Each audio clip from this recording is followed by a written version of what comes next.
Hey everybody, in this video I want to talk about a Pokemon Go story. And it's a story about forming friendships from the game. Um, Now, I saw other people post very touching stories. Um, I think Pokemon Master Holly posted a story about um, basically how she kind of went through depression and social anxiety and all sorts of extreme stuff, a divorce at a very early age, and that was a while ago. So she has a whole story about how Pokemon Go really opened her up to being more social. And also, other people have stories. I think that other big YouTuber, I think his name's Danny Pham or something like that. Um, he's all the way out in Singapore, I believe, and of course, he has a bunch of stories about all the friendships he's made, the gambling problems that the game has solved by kind of switching one woman over from spending thousands on casinos to hundreds or less on Pokemon Go. And I thought that was touching and all, but I personally didn't think I had a story. I was just like, okay, that's cool. Um, and so I didn't believe in just telling a story just to tell one. But as I thought about it, I do have a story and I do have struggles. Um, and of course, I don't think I respect the people who don't tell stories too, because you don't want to just tell a story to get views. So the trainer tips, Zionic, all those other people, the trainer club, it's totally fine if you don't have a personal deep story regarding Pokemon Go. But as I kind of actually thought about it, I think I actually do have a good one. So I thought I didn't, but when you really think about me in the game, um, I guess you want to start off with kind of what I was struggling with before Pokemon Go entered into the picture. So I would say back then, the main thing that I want to address is that friendships were and still are kind of hard to form for me. Um, I think there's always been a issue with distinguishing, at least for me, well, what's a friend, what's a best friend, what's a acquaintance, which is ironic in a way or kind of coincidental because there's actually a buddy system in Pokemon Go that has these tiers. You're a normal friend, good friend, ultra friend, and then best friend. And of course, that's just the game. You send gifts for 20 days, 30 days, and you're ultra friends. But in real life, does it actually work like that? No, you could be best friends with someone in Pokemon Go, but not really even know that person in real life.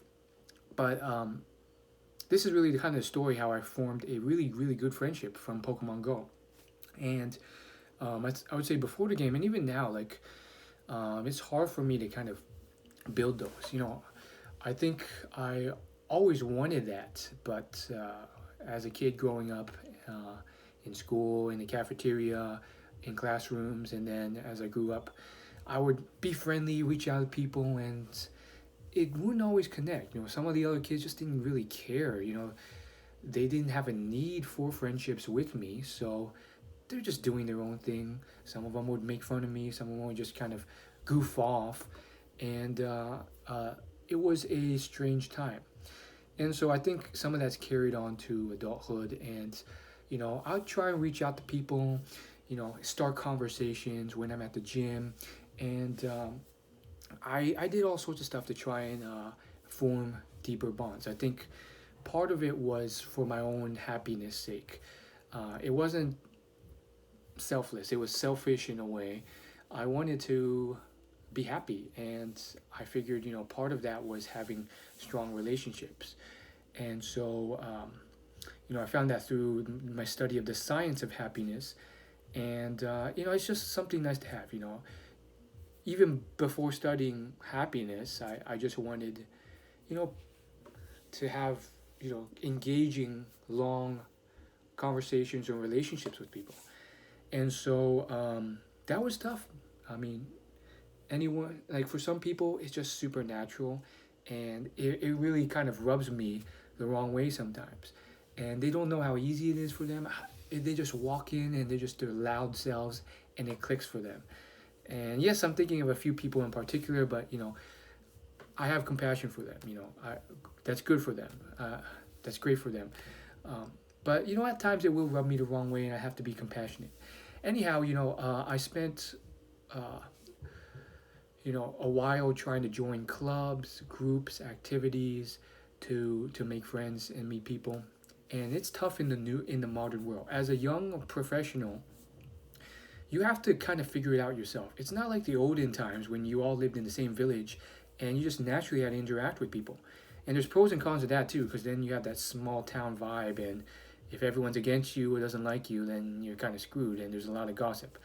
But with this whole city vibe, you have that other issue of like, well, if you're introverted and shy or just scared of rejection, and you just stay inside all the time in fear, uh, in alone in your apartment or your room, you're never gonna meet anyone. So I went to all sorts of stuff. I went to a beach volleyball club. I went to a sailing club. I went to dancing classes. I did salsa. I did bachata. I did all sorts of stuff. I'm trying to remember the other forms. West Coast Swing, I think, was one. I did yoga. I did hip hop class. These were groups that I thought I could join to meet other young people and forge some friendships. And sometimes things just don't always work out. You meet friendly acquaintances, and sometimes you'll reach out or they'll reach out and say, hey, after this club, let's stay connected on Facebook or something. But then you never really follow up or talk to them after adding them on Facebook or whatever.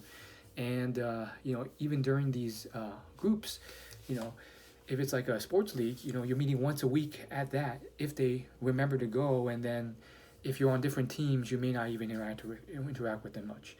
And then if you're at the gym or some class, you're reaching out to them, you're saying hello, and sometimes whatever the reason, maybe they're just in that mindset of work, Pilates, eat.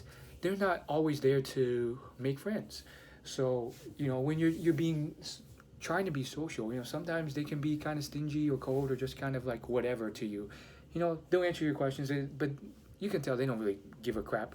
They're not trying too hard, and so that makes it very tough for me. And at least that's how I see it. And I've been working on like changing my perspective. Well, maybe they are trying, and I'm just not giving them credit. Or that's a good enough friend, and you don't have to interact with them all the time to to make it into a great friend. And I've also kind of learned a lot from that on you don't need a bunch of friends, you just need a handful of good friends. Even some of these people I look up to, they only have a small select group of friends. So then how does this relate to Pokemon Go? Well, I was at the gym and trying all these things, and sometimes just failing and getting frustrated or just bummed out. And sometimes things do just naturally click. And with this one friend, who if you dig through my TikTok profile, I think you might be able to find him. We may have done a video together, so that's a little teaser there. But I think it just naturally clicked, and Pokemon Go was really one of the outlets that allowed that to happen. If it wasn't for Pokemon Go, we would not have hung out nearly even close to as much as we did. I think we still would have been good friends. We still would have hung out, but the connections we would have had would have been much less.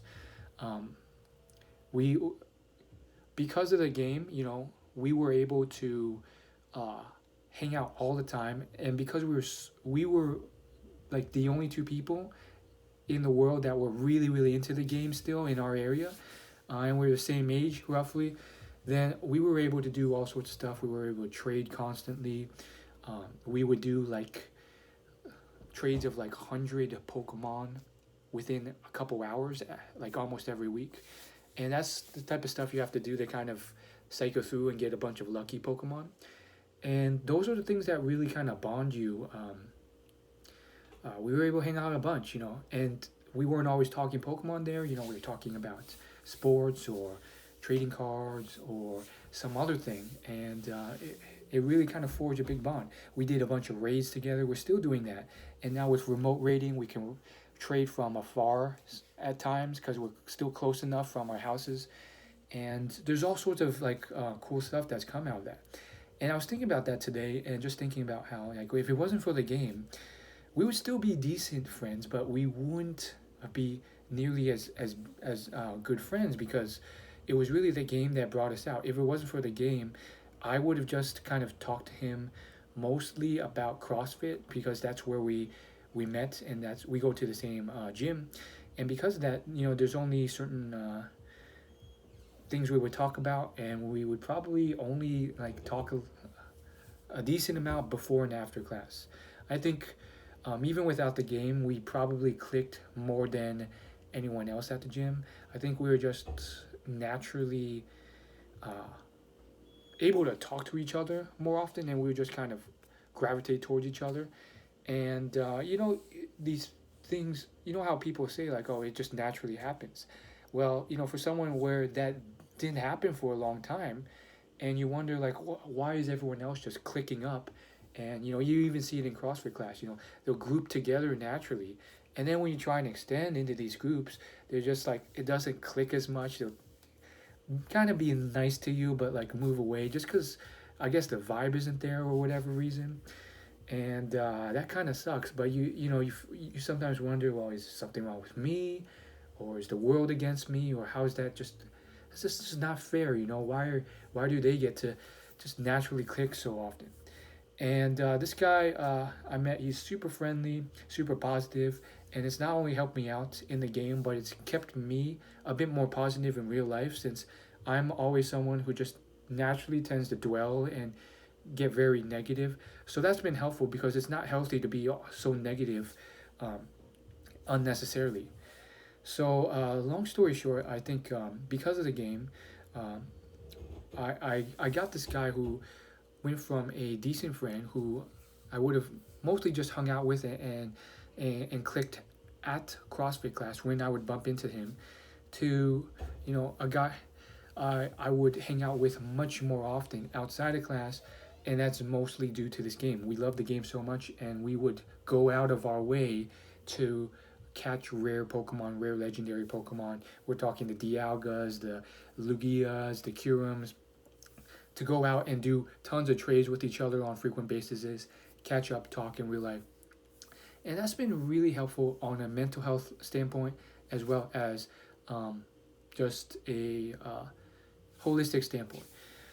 I think it's quite amazing, and I thought it was worth sharing this story because you wonder, well, it's just a game, right? Well, okay, Pokemon Master Holly and those other people had these stories, but for most of us, it's just a game, right? It doesn't happen that often, and I was surprised. I thought about it a bit, and I was like, yeah, if it wasn't for this game, I wouldn't have met him. Well, I would have met him, but we wouldn't have hung out. And he also introduced me to a couple other people, because he's kind of like a connector in that way. He has a bunch of friends who plays from different states, and I've made some decent friendships with them, and we correspond fairly frequently via text about the game, even throughout quarantine.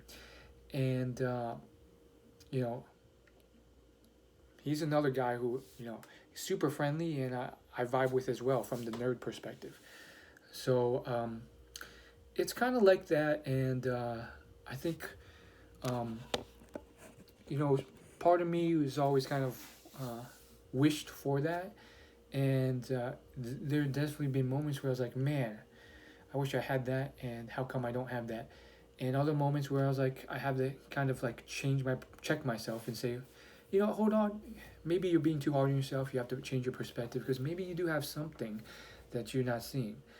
And so that's something that I've always had to deal with, and something that I've definitely worked on. I remember uh, there were moments where I thought, it's just not going well for me, and even to the point where my parents would assume it. My parents would be like, "You don't have friends, right?" And not in a mean way, but like in an implied way. Like they wouldn't say that to me, but like once in a blue moon, when they would agree to do a birthday party, they would invite family friends that were my age for me instead of kind of ask me if I want to invite anyone. Um, and almost as if like they assumed I didn't have much friends. And so that was tough, but I think uh, things have been getting better, and I've kind of been learning to love myself and know that I'm worthy, and not be so hard on myself, and talk to people, reach out to people, forge those bonds, and work on seeing things from a different angle. Um, I think one thing I've done really well this year with quarantine is I've reached out to people that I've lost touch with, and they probably wouldn't have reached out to me, not because uh, they wouldn't want to, but sometimes they just get busy. And there's other people I've been able to forge good bonds with just through phone correspondence, just to catch up with them, um, and keep that in touch, and it's been amazing. And Pokemon Go has been one of those things that's helped me do that, and it's so surprising because I would never have thought that it would do so. You know, I've played video games before, and usually, at most it ends up being some anonymous person who's a stranger who you're talking to, and maybe they're friendly, but it's kind of sketchy meeting up with them or even talking to them. So it's just this, you keep it at that. And those crazy ridiculous stories you hear on the internet where, oh, and then they end up meeting and marrying, that does, in my head I just thought, that rarely happens, and I still don't think that that's a common thing. That's a very rare occurrence. um, but I think at the very least with a game like Pokemon Go, it's more social and gets you out there and active enough so that you can meet friends. And that might not seem like a lot for some people because maybe you have tons of friends already. But it is huge for me. And it's very touching. In fact, the other day I was watching Survivor, the TV show, and they had all the survivors who had been stranded on this island for many weeks get to see their family again. And each of them cry when they saw their children and their wife or their sister or their cousin and or their best friends, and they broke down emotionally. And I told myself, well, why can't I have that? Why don't I have that? And I think I have to be less hard on myself and just kind of um, be be thankful for what I have, and I think know that it's possible for me in the future. And I think with Pokemon Go, I think that's something that um, it's kind of in between. I'm going to be realistic here. It's not some godsend, but it's not some like useless thing either. I think with Pokemon Master Holly's Facebook post or video on the topic, I think some people did kind of see it as a godsend, like, oh, this is the next best thing since sliced bread. Like, you play the game and you make all these friends, you defeat your social anxiety, and the game gives you everything. And now I think Pokemon Master Holly is even making a lot of money from the game. So congrats to her. But it's not always like that for many people. I think in many other ways the game's kind of like a little sketch. Like when I go to raids, there's a lot of these kind of like bearded antisocial men who refuse to get out of their cars or make eye contact and then just do the raid from their car. And then when remote raid hit, that is when the amount of dissatisfaction and fights and anger that I saw from others and myself just skyrocketed. People flipping out because they missed a raid because you didn't ping them and just make sure they were ready before starting, and they were taking out the dog for a walk. Or you start a little bit too late and this guy is fed up with waiting 10 minutes, and then there's these ridiculous fights which end up getting very personal and blocked. So I think the remote rating system, Niantic, you need to tone that down because now the game's not so fun anymore. But other than that, I think while there are some bad things, I think the game has been a huge blessing in terms of really forging a great bond with my one friend there. Because man, we have some good memories from this game. We went to many community days together with him and some another friend, and we've also sprinted to reach certain raids on time so that we would hit it with the party who didn't want to wait long enough for us. And then we've coordinated raids together, driven out there at 11 p.m. or some other time to get this 100% IV, or catch, get organize a raid when we can't find enough people. There's been some crazy things that we've done, and the memories we forged from that are amazing. And just the time we've spent outside of CrossFit class, just raiding together, has forged these great memories. Um, so that's my Pokemon Go friend story. It almost brings a tear to my eye, but it's very hard for me to cry for some reason. Like, I don't know if it's a tough childhood or what, but it's tough for me to get too emotional in that aspect. But it is very touching to me, and it's not some life or death story about how I kind of survived cancer or anything, but it is the real story. And for me, it's huge.